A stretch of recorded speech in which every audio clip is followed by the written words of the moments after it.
Hey, welcome, all my right thinkers. Thanks for tuning in to check out your boy, P Funk. Thinking right out here in the lab. What I do for you. I got something nice about to wrap up this lesson with the glorious light of meditation. I got my last little part to do, so let's go.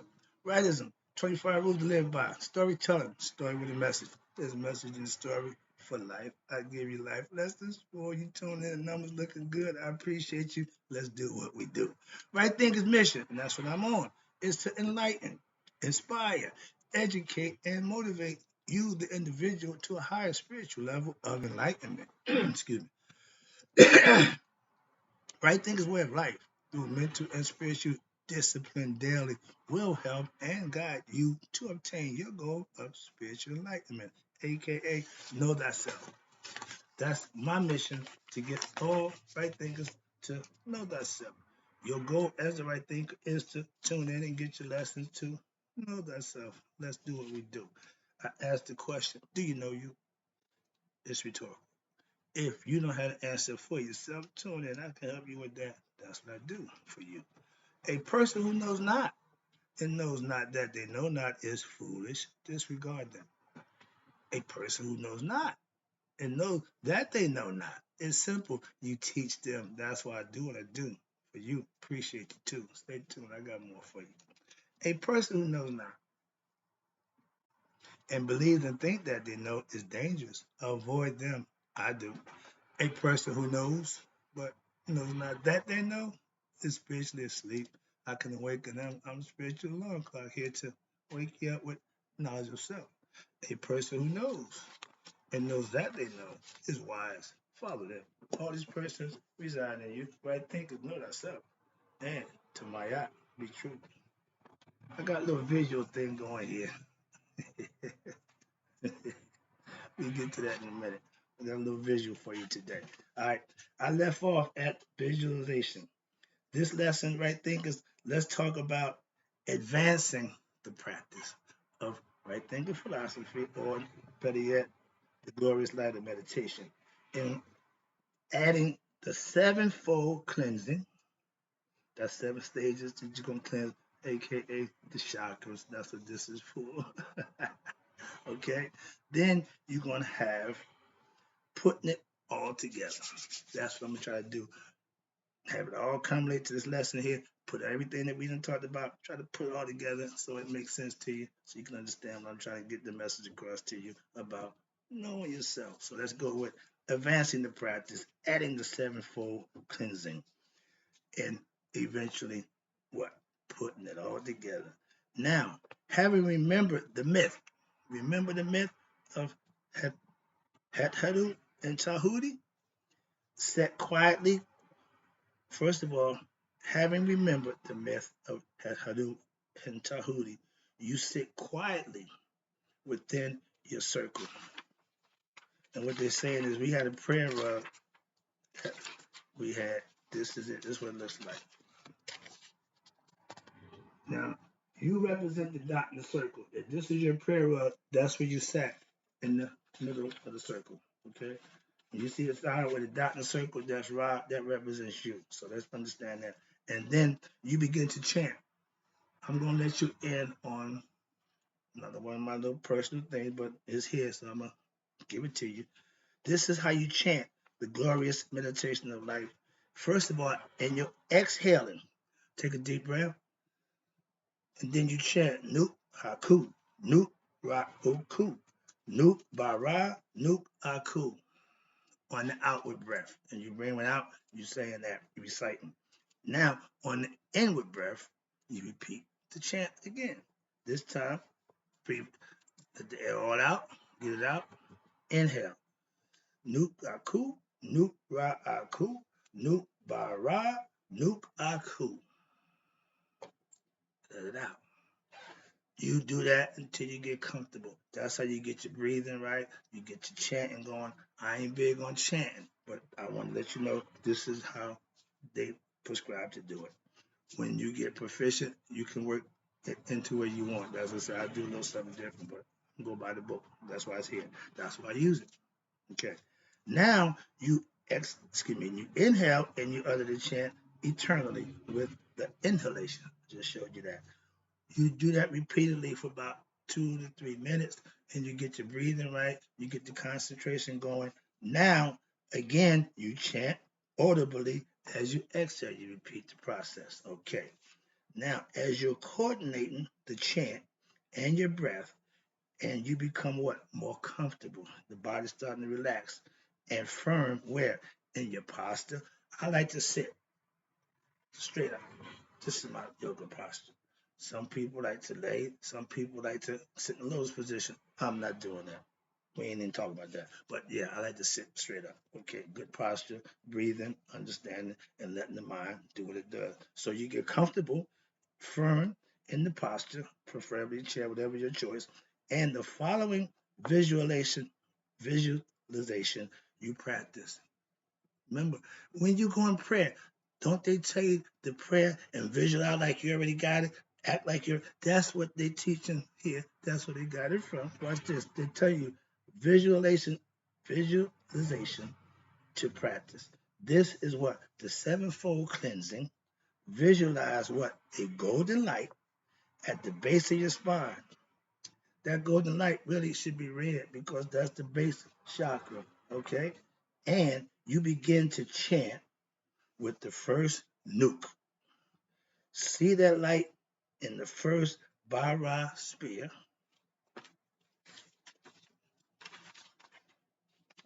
See the light, what? Rising up through each Bara. Each Bara is each chakra, okay? You go from the red to the orange, the yellow to the green. 1, 2, 3, 4, 5, 6, and 7. Those are the 7 spirits of Ra. We're going to cleanse them. We're going to teach you how to do that. So you get the understanding. So each bara until you reach the spear of the crown of your head. The 7th chakra is the crown of your head. The 6th is here. The 5th is here. The 4th is here. The 3rd is here. The 2nd is here. And the first one is at the base of your spine. Okay, 7 chakras, 7 colors of the rainbow, 7 days a week. 7 is a prominent number, 7 visible planets. So it was important, and they used that to their benefit. And the whole time you're doing this, you're chanting Nuk Aku, Nuk Ra Aku, Nuk Ba Ra, Nuk Aku. Those you're saying again. Now you're saying, oh yeah, excuse me, Nuk Aku, I am the word. Nuk Ra Aku, I am Ra's glorious shining spirit. The light illuminates from the inside. Understand that. Nuk Ba Ra, I am the soul of Ra. Nuk Aku, again, I am the God who creates through sound. Utterance, words of power, Heka. Okay, watch this. Now, as you begin to chant, again, you visualize what? The light, aka the serpent, moving what? Well, first of all, you got it moving downward. Okay, the spire. As you chant Nuk Aku, Nuk Ra Aku, Nuk Bara, Nuk Aku. You want the spirit going down. Along with this practice, reflect what? That negative thoughts, feeling, and deeds represented by what each energy center, the chakras, is being what? Cleansed, open. When your chakras are lined up, your body functions on autopilot, so to speak. Your health is right, your diet is right, your digestive is working, everything is lined up, everything is working in harmony as one. You see the chakra system from red to purple, and all them lined up, but all them got different things going on, and all them got different purposes. I won't get a lesson, but I got. I will give you a little vision, play a little game, but I just go over to it as we go. But that's the cleansing. Okay, open up each chakra, and know how they open up? Righteous, virtuous living. You can't fake it. You can't steal it. You got to make it happen. That's the beauty of it. And everybody has an opportunity. See? So you can't break nobody. Can't fault nobody. Now, the objective is to what? Allow the positive to express by what? Clearing away what? the negative related to what? Each principle. There's 7 of them. Let's go over them. First one, the base. They call it the base chakra. It's red. That's the color. And it's the lowest of the spine. The base of the spine, excuse me. The principle for that first chakra is what?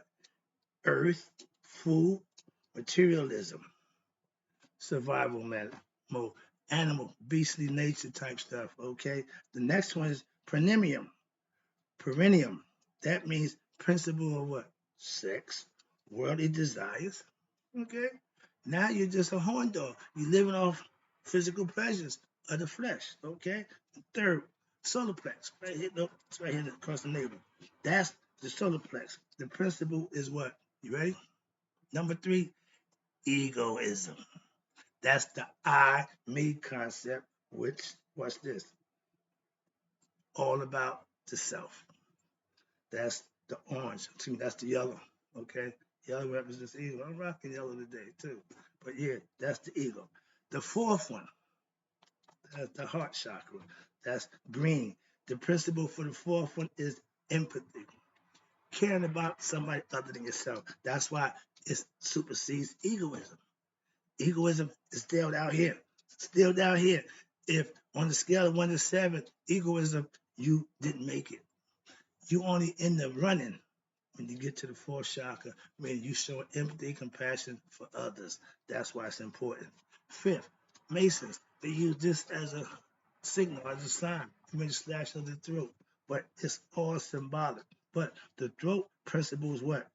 Self-will and true speech, aka Makaru. You're speaking from the heart. You're letting your heart dictate what come out your mind. I mean your mouth, excuse me. Okay. Number 6, my favorite number. I'm fully aware of this thing in the middle of my head. Okay. It's the forehead. And the principle is duality. My girl, my out. Why? Understanding duality, you see the good and the bad in everything. You don't see nothing one-sided. That's why you got 2 hemispheres for the brain. Use them both. Sometimes some people want to use one, some people want to use the other. But it's a rarity when you use both. That's what Maya philosophy teaches you. Balance and equanimity with your thoughts and understanding. Everything has the opposite. Moving on, let's go. Now, the next one is 7, the crown, which is the top of the head. That principle is transcendence. That's the awakening. That's 1,000 lotus flowers blossoming, and you just get like skyrockets in your brain. That's how I explain it, like fireworks going off in my head. Just constant, and you just freaking out. But when you reach that level, transcendent, you have made connection from your conscious level to your heart level. You become one with God. You reach the Nihas, you become anointed. And this practice, watch this, enhances what? Your concentration on what? On the self. And it does what? Cleanses your subtle, psycho, spiritual energy centers, aka Kundalini, the chakras, or we called it serpent power. I'm looking for my book. Ever since I get this lesson, I've been looking for my book for the last few days. All right, I gotta go to my library. But yeah, the ancient Egyptian called it serpent power. Isis, Aset, and Nephthys. They're going up the back for Caduceus, Tahutis staff. They use it now for the medical side. So it's been around a long time. So watch this. Now, when you are cleansing the subtle psycho spiritual energy centers, that's what we call it. Because it's in the mind. Okay? It's in the nervous system. That's connected to the brain stem. Psycho spiritual energy centers preparing the way for what? Higher consciousness. Now you got to realize when you go into meditation, it's called silence time. What's silence time? When you take this, don't have nothing. You should strive to practice glorious light of meditation for a minimum of 20 minutes when daily. If you don't have 20 minutes to put aside, for you to have your conversation with God. What's more important than that? I'm just saying. You got to do what you got to do how you want. But when you ain't giving him his time, there's gonna come a time when you're gonna need something. You're gonna want something. And all he gonna tell you is all the time you didn't want to deal with me, now you want to deal with me. Trust me, that's karma. You get what you deserve. If you put your time in to commune with God, here, acquiesce and help you out. So as you advance through right thinking philosophy, after some time of what? Daily practicing of the visualization and chanting and the breathing, you may be elevated to what? Into the astral plane, the next level of consciousness. Watch. And you will lose what? Awareness of what? The physical body, and only awareness of the mind remains. You do it anyway when we go to sleep. When we go to sleep, our mind transport, astral projects to somewhere, anywhere. But the body ain't went nowhere. What they tell you. Come on now. And my man said, come on, somebody, Brother Sharp.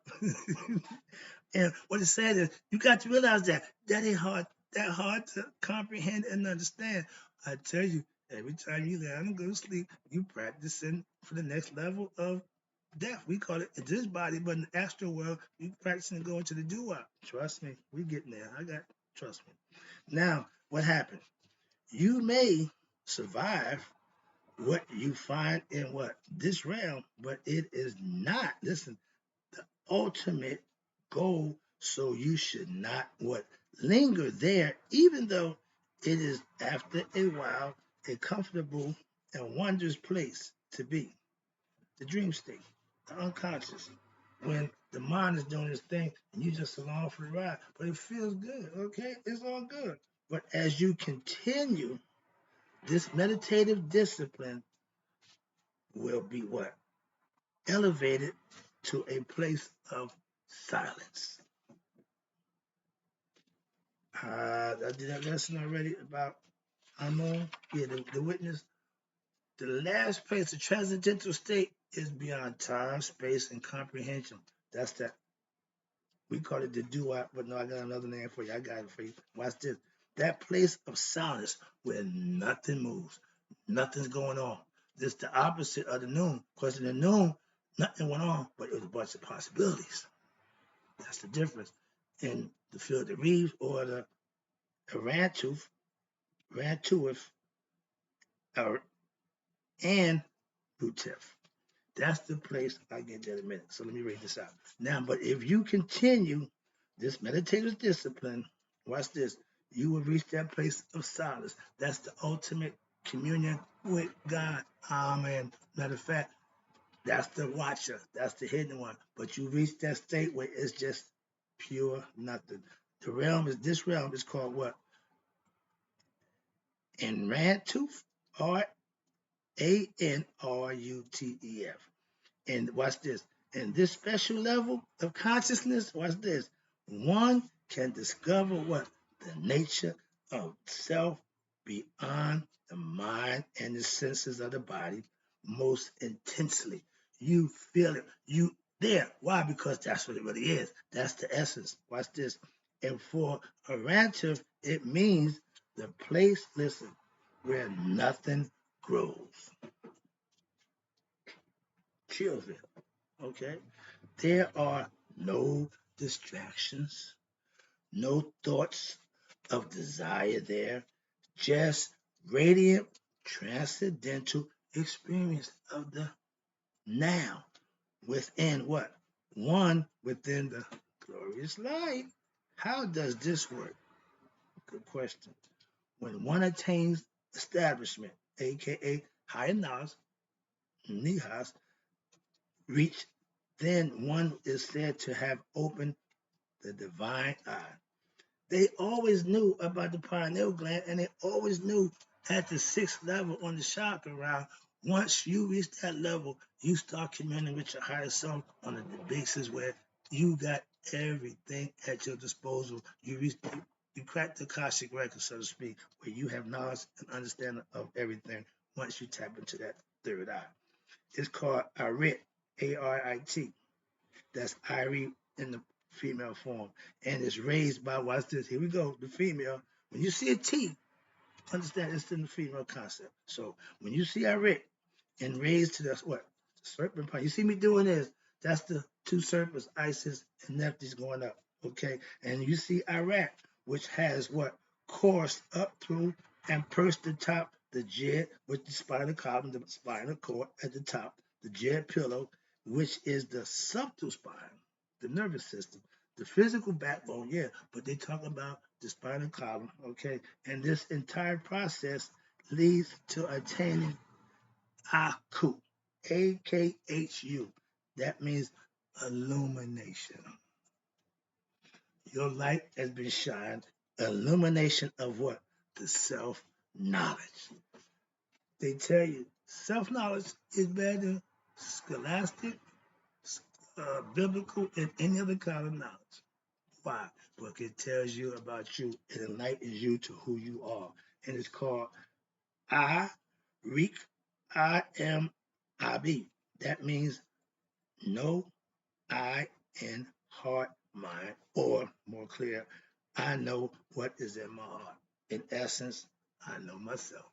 Bam, I love that. And self-knowledge is what, like Jesus tell you, I am the way, the only way to the Father through me. Self-knowledge is that way. That's what he was telling you. Knowing thyself is the way to the Father and leads to what? Nihas. Excuse me, I'm just excited. Or what we call resurrection. In essence, my favorite, spiritual enlightenment. I hope you got this because I'm about to wrap it up and I'm hoping this was a good lesson for you. I thought it was a good idea when I read it, thought about it. I thought it'd be some good information. Now I'll wrap it up for you. So now a rantooth means growthless and barren. Nothing going on. Not even thoughts, not even desires. Okay? That's total bliss. That's total, okay, being spiritually enlightened at the highest level. You become one with the Creator. So when the higher level of consciousness is reached, watch this, it is necessary to what? Practice visualization, and chant or the breath when daily. That would be, if you did that, excuse me, doing this would be like stepping down, watch this, from the heights where you at with in the Arantif. So the emphasis here now is on what? Silence and what? Contemplation. That's what you do when you go into that state. Contemplating because the mind is working, but you're not in control of it. You're letting it do what it do. And when that third eye is open, it's the transmitter to receive, download information from the source, the all, the absolute. Watch this. Now, this is what they call being what? Immersed in the Ba of Ra, your spirit, which eventually, watch this, it is as it did for who? Lady Aset, will bestow spiritual enlightenment, self-discovery of the what? True nature of yourself. For more information, stay tuned. I got more for you. That's the lesson. I'll be back.